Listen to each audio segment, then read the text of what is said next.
Assalamualaikum warahmatullahi wabarakatuh.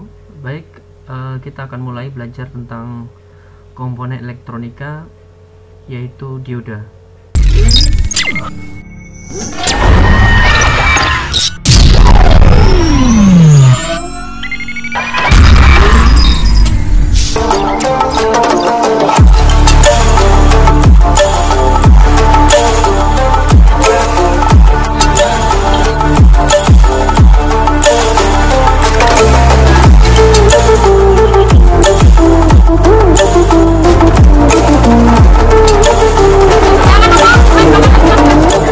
Channel Nuri saja. Jangan lupa di subscribe, share dan like, share dan like, Channel Nuri.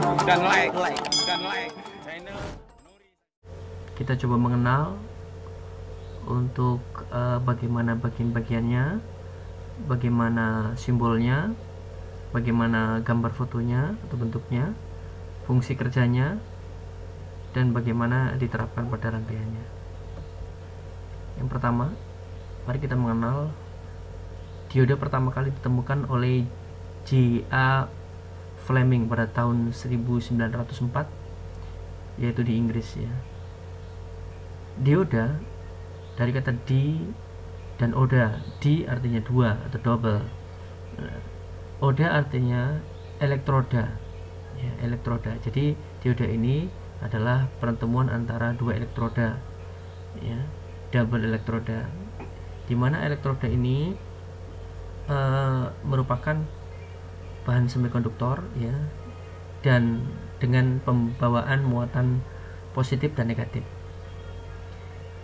A atau anoda itu bermuatan positif dan K atau katoda bermuatan negatif. Ya, secara simbol digambarkan seperti itu, anak panah dan bagian ujung panahnya diberi garis penghalang. Ya. Jadi dioda ini merupakan komponen elektronik yang mempunyai dua buah elektroda, yaitu anoda dan katoda. Ya, pertemuan antara silikon N dan silikon P akan membentuk suatu perbatasan disebut PN junction. Ya, di sini maksudnya dioda ini banyakkan terbuat dari silikon dan ada lagi yang germanium. Ya, sama-sama semikonduktor. Dan untuk jenis yang di layar ini adalah jenis P dan N, PN junction. P berarti positif, N berarti negatif gitu. Untuk bentuknya sendiri seperti itu ya, ada sebuah gambar yang dimana yang bagian ujung, salah satu ujungnya itu ada sabuk berwarna silver ya, itu menunjukkan daerah katoda. Cara kerja dioda secara sederhana, dioda ini dijelaskan dalam 3 kondisi ya. Yang pertama, kondisi tanpa tegangan. Pada kondisi tidak diberi tegangan akan terbentuk satuan perbatasan medan listrik pada daerah P dan N junction atau pertemuan antara P dan N. Yang kita lihat di daerah P itu atau hole itu, dan N itu adalah negatif gitu. Kemudian di antara mereka ada perbatasan atau junction. Nah, junction ini membentuk medan listrik yang menjadi penghalang aliran elektron atau aliran arus. Ya. Kondisi diberikan tegangan positif. Artinya ketika P diberi muatan positif atau dihubungkan dengan potensial positif, kemudian N-nya dihubungkan dengan potensial negatif. Ya, atau forward bias atau bias maju ya. Bagian anoda disambungkan dengan terminal positif sumber arus listrik, bagian anoda disambungkan terminal negatif, maka akan terjadi aliran arus listrik. Aliran arus listrik dari kutub positif ke negatif melalui P dan N ya, melintas dari P ke N, sementara aliran elektronnya mengalir dari N ke P. Seperti itu. Kemudian kondisi tegangan negatif atau reverse bias atau bias mundur ketika kutub potensial dibalik atau tegangan mundur. Bagian anoda disambungkan dengan terminal negatif, sumber listrik dan bagian katoda dihubungkan dengan terminal positif. Tidak memungkinkan pergerakan elektron di dalam dioda sehingga arus listrik tidak dapat mengalir. Ya, seperti itu. Jadi hanya satu arah saja. Makanya dikatakan sebagai penyarah. Next, jenis-jenis dioda dan fungsinya. Dioda dibedakan menjadi beberapa jenis berdasarkan karakteristiknya dan fungsinya. Jenis dioda dan aplikasinya adalah sebagai berikut. Ada dioda Zener, ada dioda daya atau dioda biasa, ada dioda Schottky, ya. Kemudian ada varaktor, ada LED, ada fotodioda. Ya, PN junction. Ya. Kemudian light emitting dioda atau LED, laser dioda, fotodioda, gun dioda, ya, barred dioda, dan lain sebagainya. Contohnya gambar seperti ini, ada dioda biasa, ada dioda bridge, dioda Zener, LED, dioda foto atau fotodioda, dioda laser, dioda varaktor, dioda tunnel, dan dioda Schottky. Ya, kita lihat dulu dioda biasa, ya, sebagai penyarah atau rectifier. Simbolnya jelas seperti itu, saya rasa banyak mengenal ya. Ya, jadi ketika diberi tegangan maju, ya, maka lampu akan menyala. Tapi ketika diberi tegangan mundur, lampu tidak akan menyala. Oke, saya rasa jelas gambarnya. Nah, dioda ini juga dapat menjadi penyarah daripada sumber tegangan bolak-balik, ya. Jadi sumber tegangan bolak-balik atau arus AC itu bisa disearahkan. Ada dua jenis, penyarah setengah gelombang, ada juga penyarah gelombang penuh. Kita lihat. Untuk penyarah setengah gelombang, ya, di sini kita lihat gelombangnya yang bagian negatif yang ke bawah itu terpangkas, ya, tidak ada, ya, terpangkas, ya. Sehingga yang ada adalah bagian atas saja, yang positif saja. Sementara untuk arus yang balik itu atau reverse, ya, tidak kelihatan, terpotong. Ini namanya penyarah setengah gelombang, ya. Jadi sana ada sekian saat itu tidak ada nilai tegangan, ya, yang muncul gitu, karena dia hanya menerima umpan positif saja. Kemudian ada penyarah gelombang penuh. Untuk penyarah gelombang penuh ini kita bisa lihat di situ positif dan negatifnya, ya, kita lihat yang positif muncul, yang negatif pun diubah menjadi positif, ya, sehingga muncul positif ke atas, ya, positif ke atas. Ya, jadi di sini kita bisa lihat yang arah reverse bias itu diubah menjadi menjadi forward bias, gitu ya. Gitu. Jadi arus yang mundur, ya, dari tegangan mundur tadi diubah menjadi tegangan maju semua, tegangan maju. Jadi seperti itu, berupa dua bukit yang berdekatan. Nah, kemudian ada lagi penyarah ini, ya, ada setengah gelombang, ya, yang tadi saya jelaskan. Kemudian ada tipe CT, ya, seperti itu tadi. Kemudian yang ketiga adalah tipe bridge.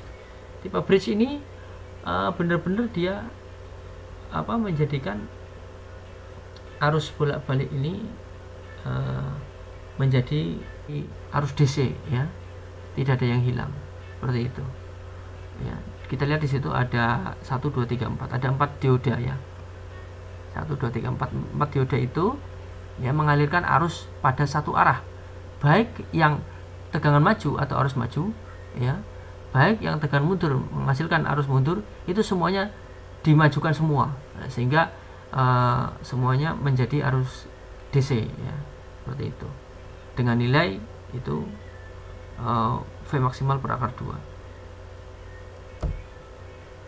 Oke, kita lihat bagaimana karakteristik dari dioda. Dengan model dua pendekatan.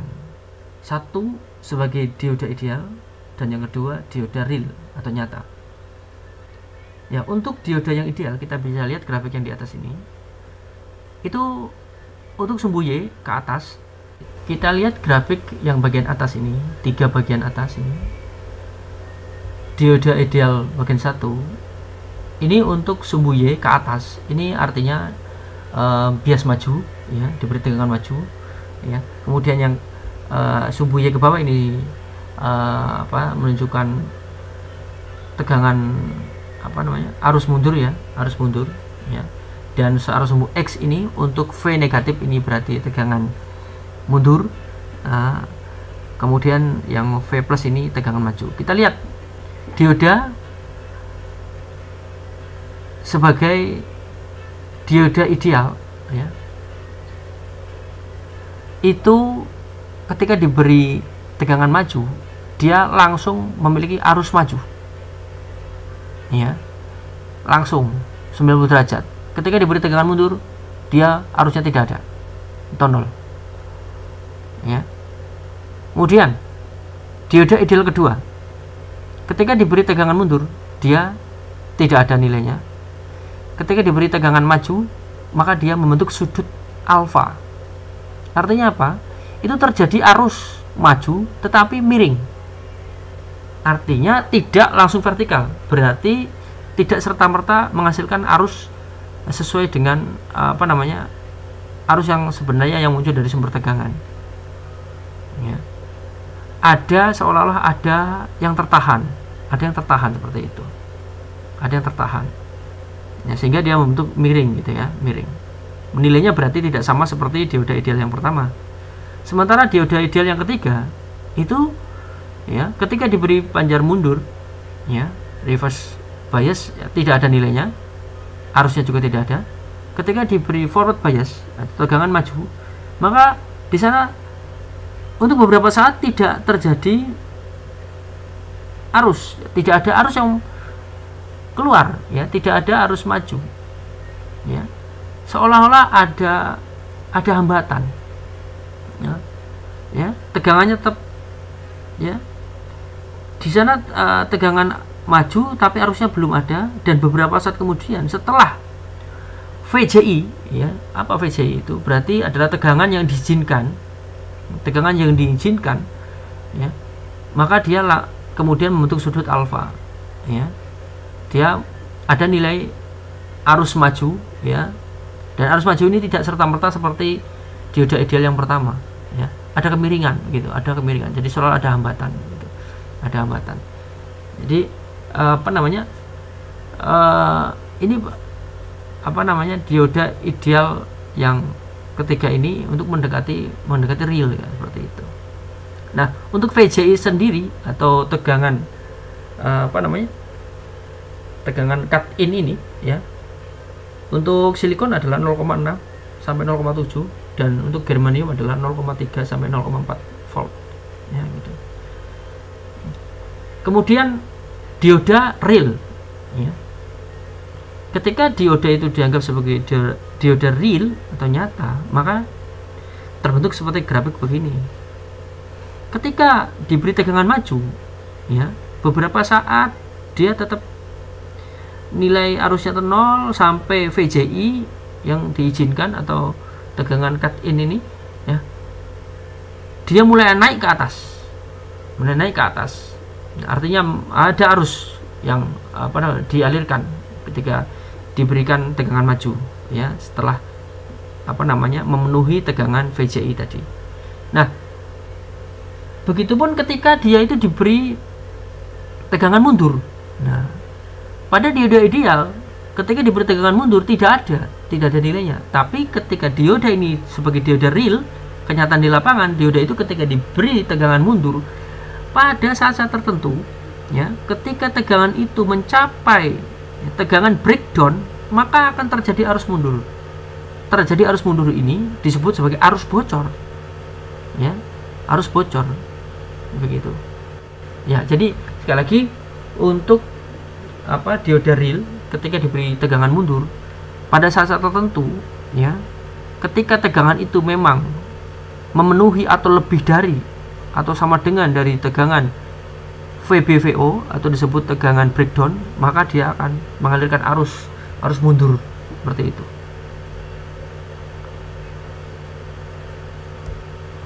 Oke, ya ini kita lihat latihan soal. Suatu dioda dihubungkan seri dengan hambatan R60 ohm dengan sumber tegangan 12 volt.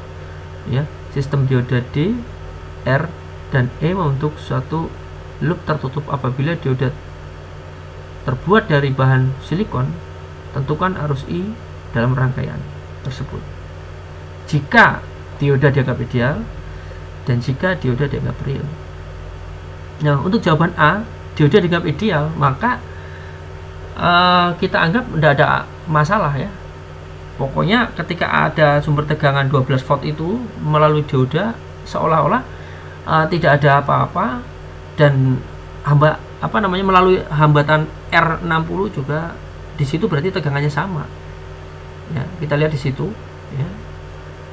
Berdasarkan konsep loop ya, bahwa I R atau arus yang melalui R ya sama dengan dikurangi sumber tegangan maju itu sama dengan 0. Artinya I dikali R sama dengan E ya, sehingga I nya adalah E per R menghasilkan 12/60, hasilkan 0,2 ampere. Tidak ada masalah ya.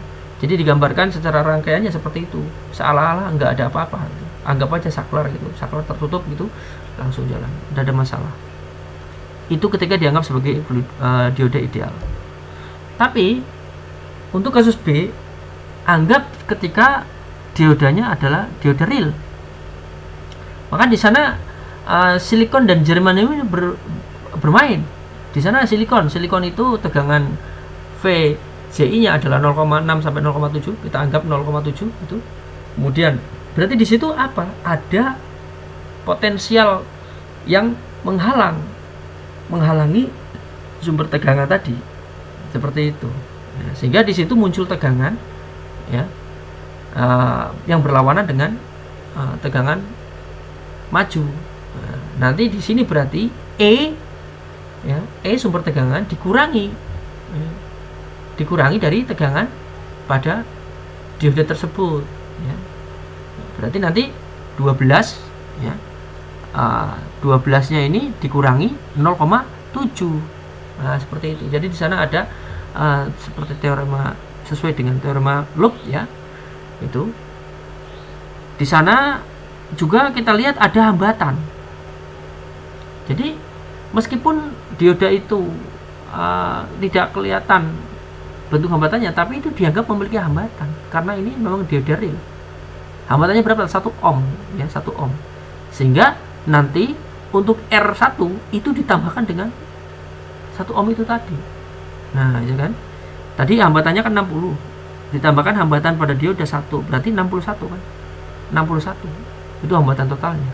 Kemudian tegangannya adalah berarti E dikurangi E pada atau E dikurangi VJI, begitu. Berarti nanti kalau masukannya 12 dikurangi 0,7. Nah, 12 kalau 0,7 ya. Kemudian dibagi berapa itu? 61. Hasilnya berapa? Ya. Jadi seperti itu. Oke. Next, kita beralih ke dioda Zener. Dioda Zener ya, lubangnya seperti itu. Pada dasarnya dioda Zener memiliki karakteristik yang hampir sama dengan dioda rectifier atau dioda biasa. Ketika diberi pancar maju ya, tidak ada masalah. Nah, tapi di sini dioda ini bisa diberi tegangan mundur juga.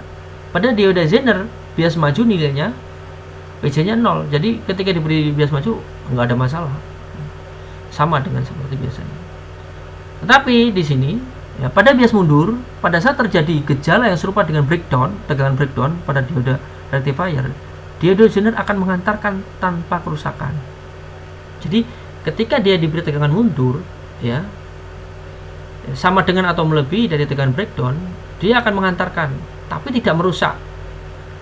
Nah, cuma di sini meneruskannya ketika diberi tegangan mundur, dioda ini bisa mengantarkan dengan suatu catatan ya, dengan suatu catatan tegangan itu ketika dia melebihi tegangan diodanya, maka akan dikeluarkan output dari dioda itu sesuai dengan tegangan dioda tersebut. Jadi tidak boleh melebihi. Ya, dia cenderung akan mempertahankan, sehingga dioda ini bisa disebut juga sebagai dioda pengaman, ya, pengaman, seperti itu. Jadi di sini kita bisa lihat itu ketika ada sumber tegangan maju melewati R resistor, kemudian mengenai dioda, ya, kemudian dioda ini dilihat itu kan berarti kan mengalami tegangan mundur kan, gitu ya, tegangan mundur, ya, karena positifnya ketemu dengan dengan katoda, gitu kan. Nah, dia bisa meneruskan, tapi meneruskannya dengan catatan, yaitu untuk VR, ya, tegangan pada resistor itu atau tegangan maju tadi kurang dari tegangan pada dioda Zener, ya, atau sama dengan, maka dia terbuka, ya, terbuka. Kemudian ketika VR atau tegangan pada resistor itu sama dengan atau lebih dari, ya, tegangan pada dioda Zener, ya, atau V diodanya itu sama dengan V Zener, ya, seperti itu. Tegangan pada diodanya sama dengan tegangan dioda Zener. Jadi tegangan dioda Zener ini memiliki nilai tersendiri, berapa itu yang nanti dikeluarkan, ya. Ketika lebih, ya, atau sama dengan itu nanti sesuai dengan tegangan dioda Zener, seperti itu, ya. Jadi pendek kata, ya, kalau misalnya tegangan yang masuk, ya, reverse bias ini, tegangan mundur yang masuk itu kurang dari tegangan dioda atau tegangan dioda Zener tadi, maka dikeluarkan apa adanya, seperti itu. Tapi kalau misalkan dia itu lebih besar daripada dioda Zener tadi tegangannya, tegangan reverse bias atau tegangan mundur ini lebih besar daripada tegangan dioda Zener, maka yang dikeluarkan adalah tegangan hanya nilainya sesuai dengan tegangan Zener saja, seperti itu. Next, oke. Dioda Zener yang berfungsi sebagai pengaman rangkaian setelah tegangan ditentukan oleh dioda Zener yang bersangkutan. Tegangan tersebut sering disebut dengan tegangan Zener, ya, tegangan Zener. Contoh, ya, dioda Zener bertuliskan 9V1. Artinya dioda ini mempertahankan tegangan keluaran melalui dirinya 9,1 volt meskipun nilai inputnya berubah-ubah, ya. Ingat, kalau misalkan lebih kecil maka dia itu nanti mengeluarkan nilai apa adanya, ketika lebih besar maka mengeluarkannya 9,1 volt. Oke. Ya, berikutnya adalah satu dioda Zener yang dirancang menghantarkan pada tegangan Zenernya untuk, ya, bias reverse, ya, atau bias mundur. Lazimnya kemasan ditulis X2 Y3 berarti VZ2,3, ya, atau 2V3 2,3 volt begitu, ya. Daya Zener maksimal pada saat VR dan VC sama. Dioda Zener akan mengantarkan arus IC disebut arus Zener. Tegangan Zener mengeluarkan arus Zener, nah, gitu. Dan kita lihat di sini, ya, hampir sama, ya. Jadi ketika di bias maju, ya, nah, dia akan mengalirkan arus maju tentunya dengan tegangan maju juga itu tepat pada VCI atau lebih. Kemudian diberi tegangan mundur, dia akan mengeluarkan arus, ya, disebut dari tegangan ketika dia sama dengan atau lebih dari tegangan breakdown, dia akan mengalirkan arus mundur, seperti itu, ya. Dengan kata lain, ini disebut sebagai arus bocor, ya, tapi memang sengaja dibocorin gitu kan, ya. Forward bias, ya, dan reverse bias dua-duanya bisa, ya, dengan catatan itu tadi, ya, arus bocor ketika VR nya lebih besar daripada V Zener. Tapi keluarnya berapa? Keluarnya adalah tegangan Zener, gitu. Oke, ya. Contohnya seperti ini. Dioda Zener 5V3 artinya 5,3 volt. Dipasang seri dengan R. Apabila dayanya 1 watt, tentukan nilai VD untuk berapa tegangan pada dioda. Kalau 4 volt, nanti keluarannya 4 volt. Ya kan? Nah, 4 volt dia bias reverse ya, atau panjar mundur gitu kan. Nah, keluar dari dioda 4 volt juga. Tapi ketika dia itu melebihi daripada tegangan dioda 6 volt itu ya, 6 volt tegangan mundur itu melebihi tegangan dioda, karena tegangan dioda Zenernya ada 5,3, maka yang keluar berapa? Yang keluar adalah 5,3 volt gitu. Jadi kalau tegangannya itu di atas 5,3 ya, ke atas, maka yang keluar 5,3 seperti itu ya. Sementara bentuknya seperti ini, harganya murah ya, 200 rupiah satunya seperti itu. Oke ya, lanjut. Kita beralih ke LED ya, light emitting dioda ya. Jadi gambarnya seperti ini, bentuknya macam-macam seperti permen Fox ya, asik sekali, seperti agar-agar juga ya, itu tandanya seperti itu. Jadi ini LED ini bisa memancarkan cahaya. Cahayanya monokromatik atau satu warna ya, dan hanya bisa diberi tegangan maju seperti itu ya. Kalau mundur tidak bisa. Dan pada rangkaian ini tidak berdiri sendiri, tentunya perlu ada resistor. Tanpa resistor nanti dia bisa mati, rusak ya.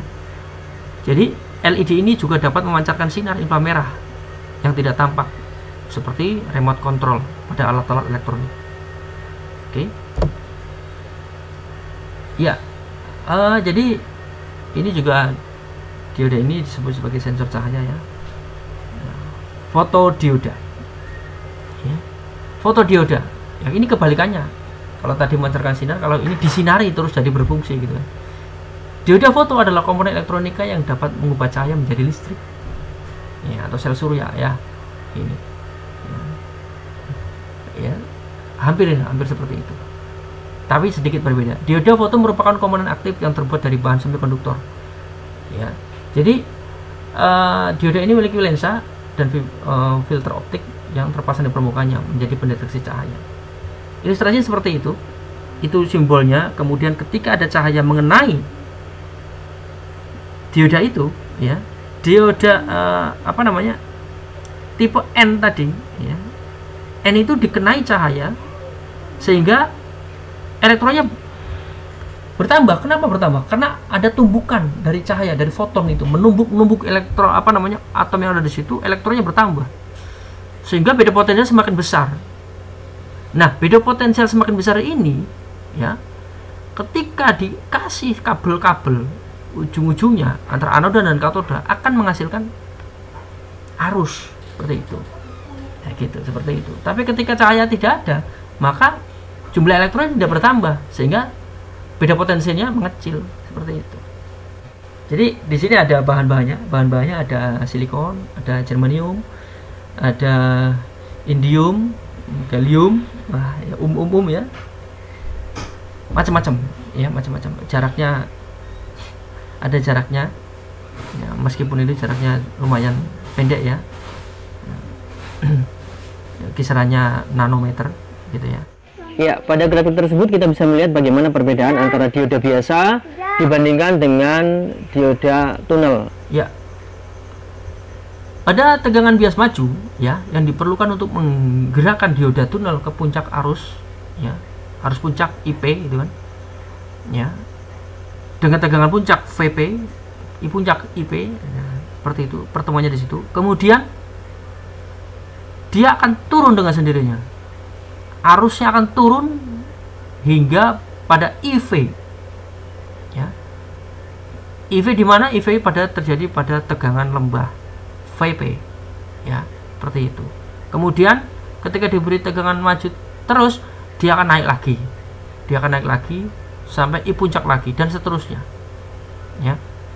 Nah, wilayah di mana arus mulai menurun dari IP ke IV pada saat diberikan tegangan maju, ini disebut dengan wilayah resistansi negatif, wilayah antara VP dan VV pada grafik Oke, dan itu simbolnya, dan itu adalah bentuk gambarnya. Oke, saya rasa mungkin ini penjelasan saya mengenai jenis-jenis dan cara kerja dioda. Semoga menjadi pemahaman bersama, dan jangan lupa untuk kita saling berbagi dan terus belajar bersama. Oke, sekian dari saya. Terima kasih. Semoga manfaat. Kritik dan saran silakan diberikan ke komentar di YouTube saya ini. Terima kasih. Jangan lupa share pada teman-teman supaya memberi pembelajaran bersama. Terima kasih. Assalamualaikum.